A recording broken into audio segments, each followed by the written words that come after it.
ഇന്ന് നമ്മളിവിടെ ഉണ്ടാക്കാൻ പോണത് വെണ്ടയ്ക്ക മെഴുക്കുവരട്ടിയാണ്. അപ്പോൾ വെണ്ടയ്ക്ക അതിനായിട്ട് ഞാൻ കഴുകി വൃത്തിയാക്കി നല്ല ഭംഗിയിലാക്കി വെച്ചിട്ടുണ്ടായിരുന്നു. അതിന് ശേഷം കുനുകുനെന്നാണ് അരിഞ്ഞുകൊണ്ടിരിക്കുകയാണ്. ഇത് വളരെ ചെറിയതായിട്ടാണ് ഞാൻ അരിയണത്. വേറെ ഒന്നല്ല, നമുക്ക് വേഗം തന്നെ വാടി കിട്ടാനും പിന്നെ വലിയ കുഴകുഴന്നനെ ആവാതിരിക്കാനും വേണ്ടിയിട്ടാണ് ഞാനിങ്ങനെ ചെറിയതാക്കിയിട്ട് അരിയണത്. നമുക്ക് മോൾക്കൊക്കെ സ്കൂളിൽ കൊടുത്തയക്കാൻ വേണ്ടിയിട്ടാണ് നമ്മളിത് ചെയ്യണത്. അപ്പം അത് ഉച്ചയാകുമ്പോഴത്തേക്കും അതിനൊരു മാറ്റം വരാത്ത രീതിയിൽ തന്നെ ഇരിക്കാൻ വേണ്ടിയിട്ട് ഞാൻ വളരെ കുഞ്ഞിതാക്കിയിട്ടാണ് അരിയണത്. മാത്രമല്ല, ഇപ്പോഴത്തെ കുട്ടികൾക്ക് അവരുടെ ഇഷ്ടത്തിന് വേണമല്ലോ. അപ്പോൾ അവർ തന്നെ നമ്മുടെ അടുത്ത് ഇങ്ങോട്ട് പറഞ്ഞുകൊണ്ടിരിക്കും, അങ്ങനെ ആവരുത് ഇങ്ങനെ ആവരുത് എന്നൊക്കെ. അപ്പം അതിന് വേണ്ടിയിട്ട് പരമാവധി ശ്രദ്ധിച്ചുകൊണ്ടാണ് ഞാനിത് ചെറുതാക്കി അരിഞ്ഞിട്ടുള്ളത്. പിന്നെ നമുക്ക് അതിലേക്കൊരു സബോള ആണ് ഞാൻ ഉപയോഗിക്കുന്നത്. അപ്പോൾ സബോള അതിനായിട്ട് അരിഞ്ഞു, ചെറുതാക്കി തന്നെയാണ് അരിയുന്നത്. കുനുകുനെന്ന് തന്നെ അരിഞ്ഞ് നമുക്ക് അത് വാട്ടാനായിട്ട് നോക്കാം. അപ്പോൾ അതിനായിട്ട് ഞാൻ അത് തന്നെ ഒരു ഫ്രൈ പാൻ വെച്ചിട്ടുണ്ട്. ഫ്രൈ പാനിലേക്ക് ഞാൻ വെളിച്ചെണ്ണ ഒഴിച്ചു.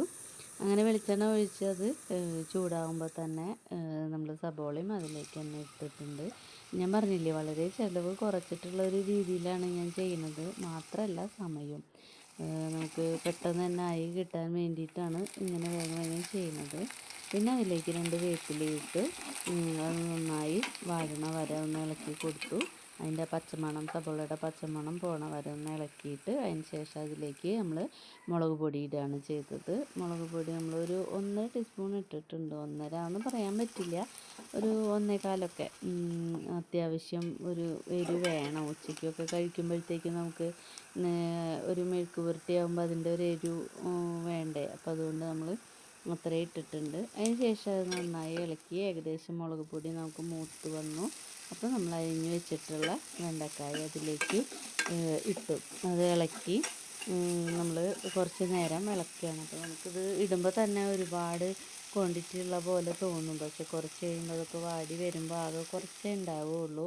അപ്പോൾ നമ്മൾ അതിലേക്ക് ഉപ്പ് ചേർക്കണം. അപ്പോൾ ഉപ്പ് ചേർക്കുന്നതിന് മുമ്പ് നമ്മളത് നന്നായി ശ്രദ്ധിക്കാനുണ്ട്. കാരണം ക്വാണ്ടിറ്റി കുറയുമ്പോൾ ഉപ്പ് അല്ലെങ്കിൽ കുറച്ച് ഏറിയ പോലെ തോന്നും. അപ്പോൾ അതുകൊണ്ട് തന്നെ നമ്മൾ പരമാവധി കുറച്ച് ഇടുക. കുറച്ച് വാടി കഴിഞ്ഞ് ഒന്ന് സെറ്റാവണ നേരത്തെ നമുക്ക് ബാക്കി ഒന്നും കൂടെ വേണമെന്ന് നോക്കിയിട്ട് ആഡ് ചെയ്താൽ മതി. അപ്പോൾ ഞാനിപ്പോൾ തൽക്കാലം കുറച്ച് ചേർത്തിട്ടുണ്ട്.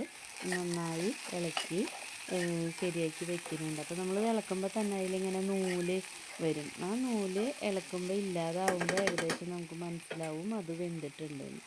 ഞാൻ അങ്ങനെയാണ് കേട്ടോ നോക്കാറുള്ളത്. നമുക്കതിൽ ഇളക്കുമ്പോൾ കാണണം ആ നൂല് എപ്പോൾ നിൽക്കണോ അപ്പോൾ എനിക്ക് മനസ്സിലാവും ഏകദേശം അത് വേവായിട്ടുണ്ട് എന്നുള്ളത്.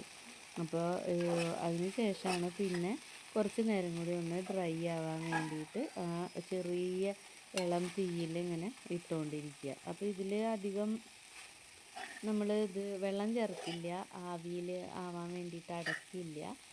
വെറുതെ അത് ഫ്രൈ പാനിൽ ഇട്ടിട്ട് ഇങ്ങനെ ഇളക്കി കൊടുക്കുകയുള്ളൂ.